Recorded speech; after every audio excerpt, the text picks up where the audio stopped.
thousands of square kilometers of Sahara Desert, part of Morocco. But this Northwest African country also offers other kinds of vegetation, equally remote. An insider's tip for training camps for world-class runners, not only from Morocco. This film journeys to regions such as these.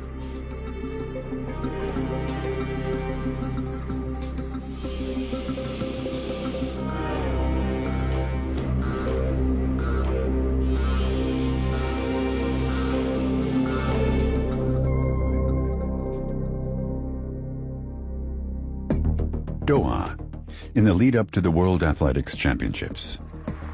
Athletics celebrates itself. And yet the glitzy staging fails to mask the huge problems at the World Championships. The unsustainable climactic conditions, years of doping, cover-up, and corruption. With the focus so far being on countries like Russia, Kenya, and once again, more recently, the USA. But what about the battle against doping in the many countries of the world where nobody looks that closely? Such as Morocco, as our investigations reveal.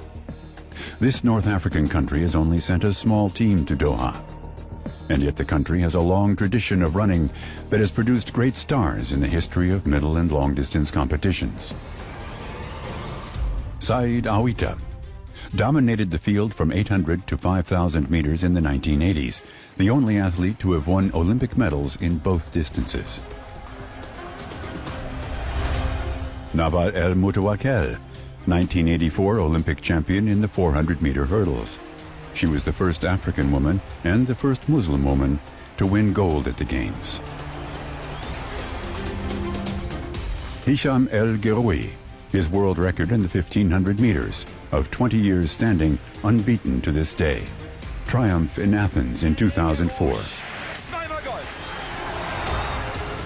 The glitzy image on the surface is one side of the coin. Morocco's track record of cheating, the other.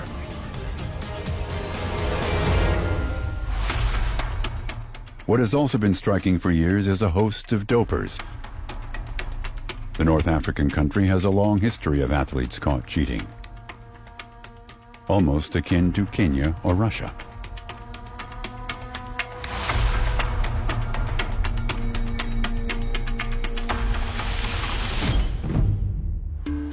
This is why the IAAF placed Morocco on a list of suspect countries, the so-called anti-doping watch list. The countries listed are deemed extremely susceptible. For the decision-makers in the Federation, it means a highly suspicious doping risk zone, more rigorous observation, more controls. The man at the head of the Federation, Sebastian Coe.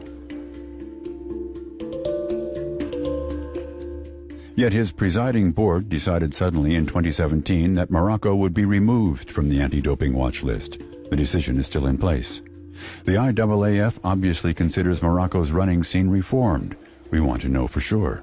During ongoing investigations and interview with Coe, our question: some countries have been taken away from the watch list, for example, Morocco. What was the reason for that? It was a judgment made by the AIU that the progress that they were making was such that they didn't need the intensity of scrutiny that they were getting.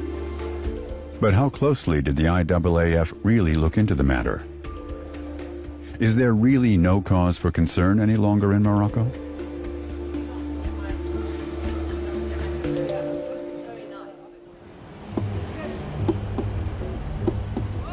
The ARD doping editorial team spent nearly a year carrying out investigations on and off into the North African country. In Rabat last October, the capital of the kingdom.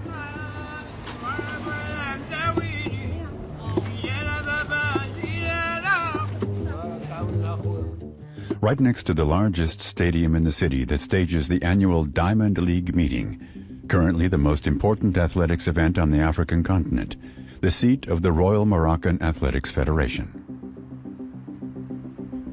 The organizational center of this nation of runners. Some say also of the doping problem. Right in the entrance area, not only champions are celebrated, but also cheats. Like him. Amin Lalou, once one of the world's best 800 and 1500 meter runners. Auch dieser Mann hier mit einem sehr guten Spurt ausgestattet, der Marokkaner.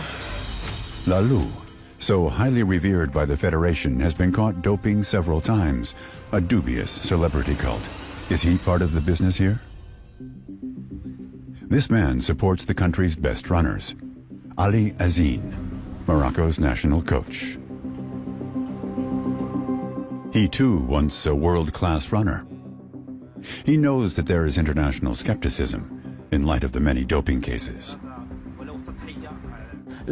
Unlike in my day, it is easier now to gain access to doping substances. But the battle against doping is also being waged much more vigorously. And in Morocco, we combat doping throughout the year.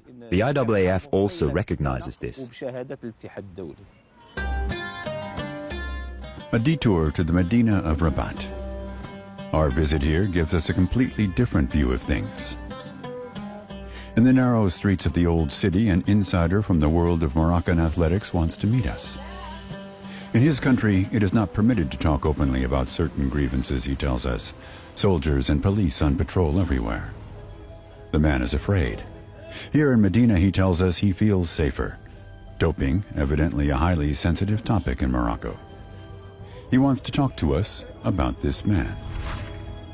Amin Lalou, the doper held in such high esteem by the Federation.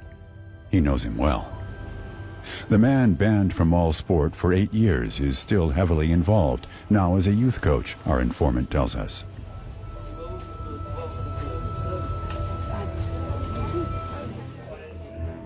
Does the Moroccan Athletics Federation let a doper now coach minor athletes?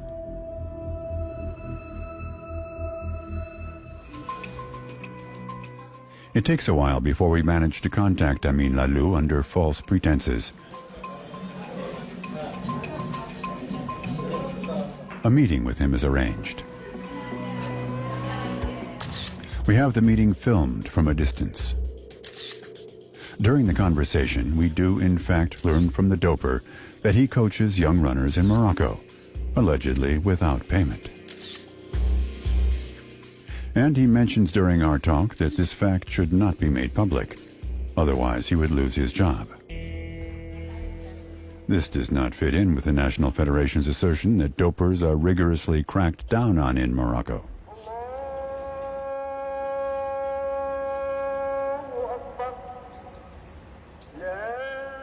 But we get hold of documents that throw even more doubt on the matter. Concerning another high-caliber figure, Nada Belhanbel, world champion finalist, he too a doper, turned whistleblower. His statements so credible that his doping ban was shortened in return for his contribution to clarifying the facts. The investigation file from France, leaked on the internet, a complex drugs network, including a pharmacy where a doctor sold the blood-doping chemical EPO to top runners, including a dealer, an ex-athlete who stored doping substances in his home. The doctor and the dealer allegedly stopped, following a large-scale police operation against the doping trade in 2016.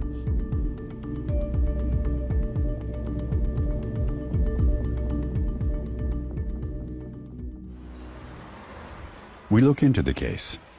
In fact, we managed to get hold of the dealer by calling the phone number in the leaked file.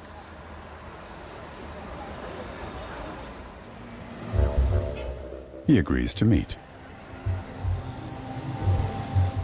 Driss Ben Smail, arrested for dealing with doping substances back in 2016. We pose as members of the support team for German runners planning a training camp in Morocco. Use a hidden camera to film the meeting. I used to run with Hisham El Garoui, you know, our country's star. And then he really opens up. Now I work with long-distance runners. They are international level runners, mainly marathon and half-marathon runners. And Ben Smail immediately offers us his services. Sure, I can set up a training program for you. This man's house was searched, doping substances were seized, and he was detained by the police. Even so, the once incriminated man, alleged to be behind doping, tells us that he is working with top athletes again, as though nothing had ever happened. No, there are no problems with the police. He wasn't fined, wasn't punished at all, the man tells us. Sports investigators complain that they never got any feedback after passing on information to Morocco about whether the authorities in that country are prosecuting the cases at all. The question is, how vigorously did the investigators in Morocco pursue the other information from the investigation file from France, such as trade with doping substances? The region around Ifrana in the Moroccan highlands, the training place for the country's top athletes and occasionally athletes from abroad. We continue to film using a hidden camera, wanting to know whether, at least here in the open, sale of doping substances has been prevented. The very same pharmacy where EPO was freely available, according to the French investigation file. Can I buy Ebrex from you? A doping classic, good for endurance. I have to order it first. I'll just call the boss. The boss wants the equivalent of 250 euros from us, and immediately gives us a piece of advice. If you don't have a fridge, you can leave it with us and collect it later, because EPO is no good to you any longer if it gets warm. It's now evening. The pharmacist, whose illegal business had supposedly been stopped by the authorities, gives us highly effective EPO for doping, supplied over the counter, obviously an offense in Morocco. And substances such as these evidently end up with coaches supporting top athletes. For instance, here in the south of Morocco. In a country with widespread poverty, sporting success is a way of escaping social misery.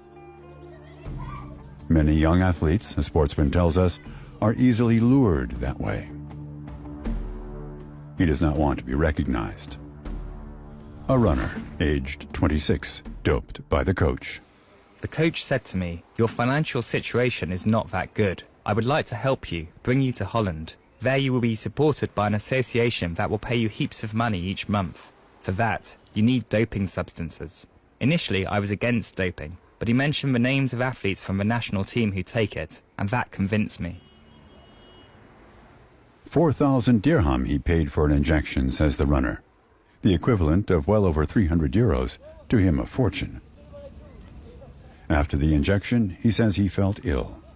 Did he inject the substance himself? The coach gave me the substance. The athletes go to his home, and he administers these substances to them. In my case, it was a substance called Recormon.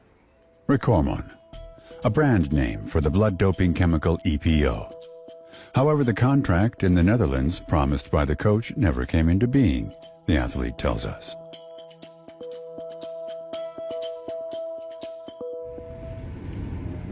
The athlete's coach lives in Temara, a suburb of Rabat. We find out the address. He can obviously afford to live in a better area. We confront Mohammed Tanani with the allegations. Mohammed Tanani, coach, accused of doping. Athletes have told us that you doped them. Is that true or not? No, absolutely not. The athletes are lying? Yes, of course, of course. And you've never been paid for giving doping substances to athletes? Never, never. Such questions obviously do not worry him. He considers himself safe. Soon after, we get hold of an audio recording. It's even posted on Facebook, we discover.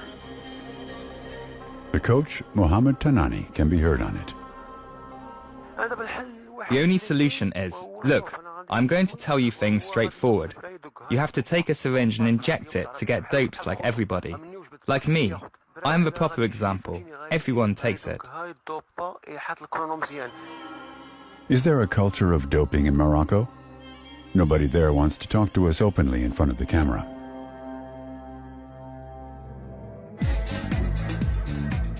Doha, the desert emirate of Qatar, a few months back, long before the World Championships. We meet a man who wants to talk openly to us. He left Morocco long ago, partly out of fear, he tells us. Hussein Bensaï, coach, a critic of Moroccan athletics, now works as a coach in Qatar. From here, he denounces grievances via Facebook, and several athletes complained about coaches such as Tanani. I wrote about it on Facebook and also published the audio of the coach Mohamed Tanani. But unfortunately, the Moroccan Federation did not intervene, attached no importance to the topic, even though this phenomenon is widespread in Morocco. The victims are the young athletes. Bensaï Genat was the national junior coach in his country for 2 decades. Youngsters in Morocco are caught in a dilemma between helpless and fear, he tells us. I know athletes who get doping substances, 18 years old, but they can't go out and say they take doping substances. Why not? Because then the name of the federation's president would be dragged through the dirt. And he has a close relationship with the royal house, so he can easily cause someone problems. That's also the reason why the athletes fear him. Nobody dares say anything. The president himself says that King Mohammed VI personally recruited him. And this is the president with close links to the king, Abdeslam Ahizune, the athlete's boss for 13 years. The federation president, says Bensaï Genat, would do everything to ensure that Moroccan athletes always compete abroad with a clean shirt, irrespective of whether athletes may have doped beforehand. The Moroccan Federation does it this way. They carry out doping tests before international competitions, and if someone has doped, they remove him from the squad and say, you take a break so that you don't get caught during international controls. That way, they don't get suspended. That would mean a doping cover-up by the federation. Exit controls for entire teams, so that cheating in sport goes undetected? Do things in Morocco really follow the same pattern as the state doping system of the GDR? We submitted questions on the accusations in writing to the Moroccan Federation and its president. There was no response. Just a few days ago, IAAF head Co awarded President Ahizune a Medal of Merit. Those aware of the state of the fight against doping in Morocco must be astonished. Athletes who train here in the highlands will seldom expect to undergo regular anti-doping tests. Hardly any inspectors stray into such areas. To this day, a national anti-doping agency in Morocco only exists on paper, as it were.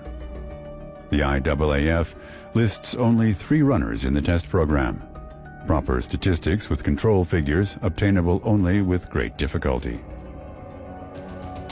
Most recently, for the whole of athletics in Morocco, fewer than 200 controls a year on average, for all athletes and all disciplines.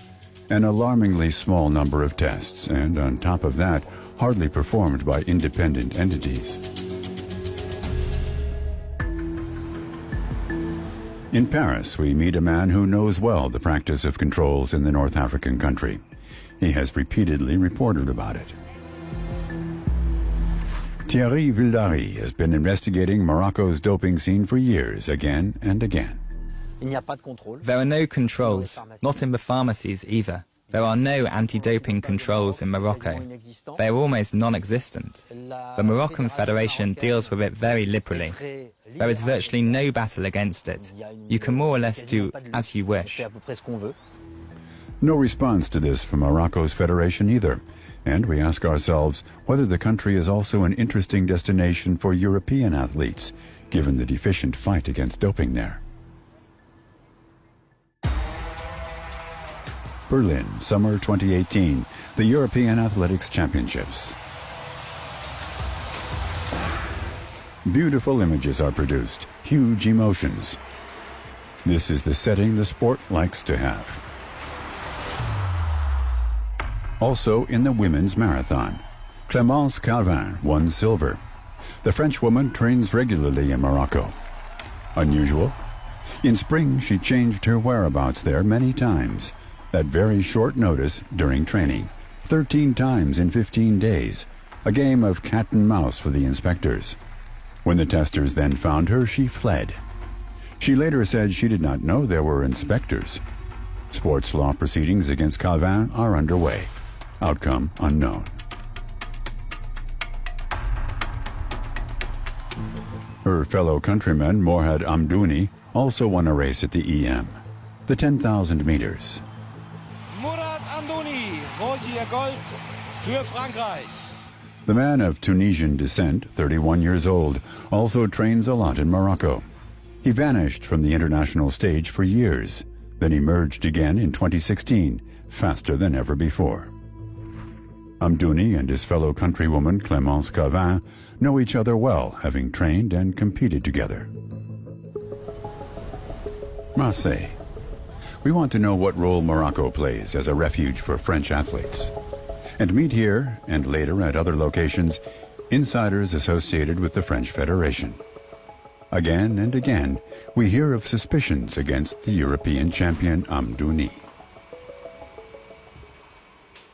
Most athletes in the French national team are clean, not doped. They train together.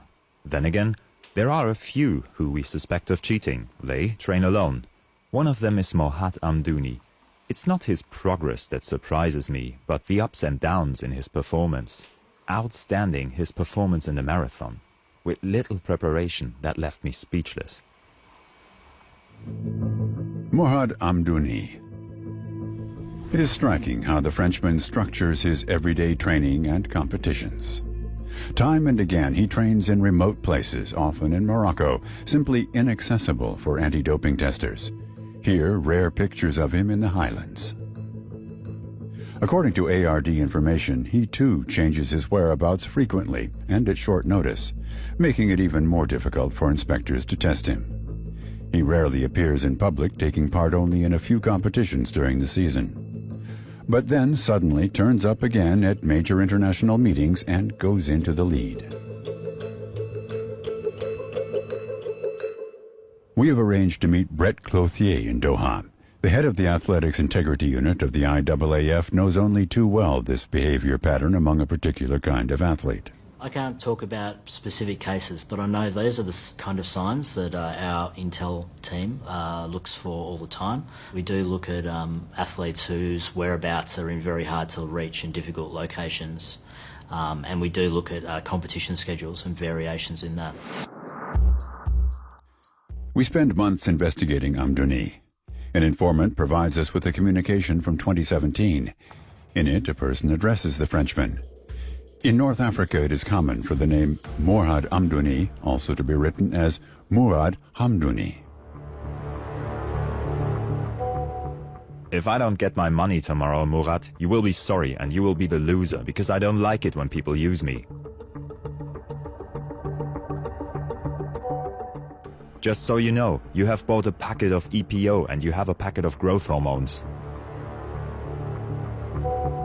I will say it to you again, I want my money tomorrow, 150 euros. The person who wrote those lines testifies to their authenticity vis-à-vis the ARD doping editorial team. The contact with the mobile number displayed in the WhatsApp profile is indeed that of Morhad Amdouni. Other people confirm this.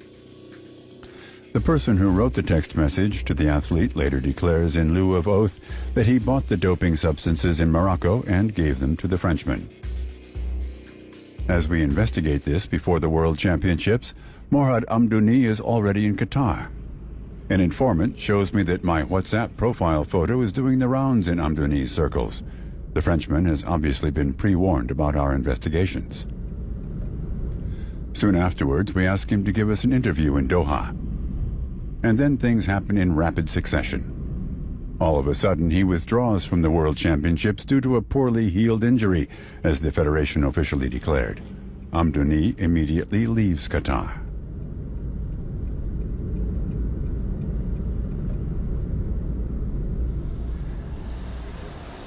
At his home address, not far from the center of Paris, we managed to meet him for the first time a few days later.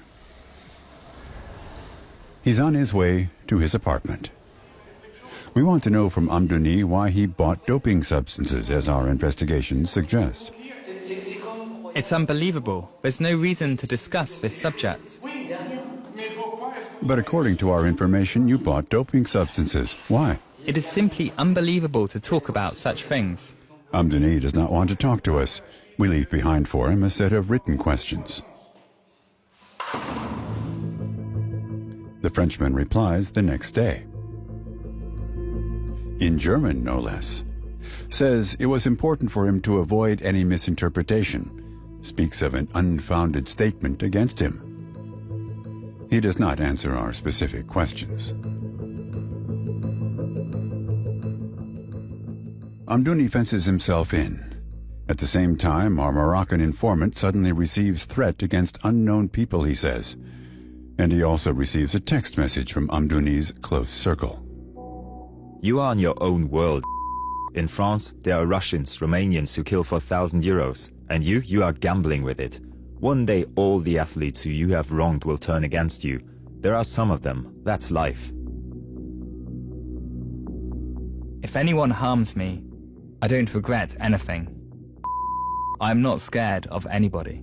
Okay, then go on, working with the anti-doping agency, as before. Evidently, a death threat.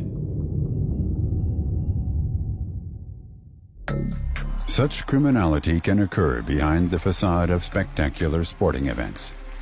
Is Morhad Amdouni, the European 10,000-meter champion in Berlin, a sports cheat? And how criminal is his environment? According to ARD information, the police in France are now also interested in the case.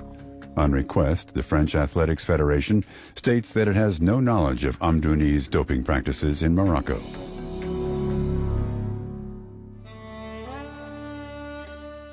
The traces of doping. We followed them to North Africa. Is Morocco a paradise for sports cheats?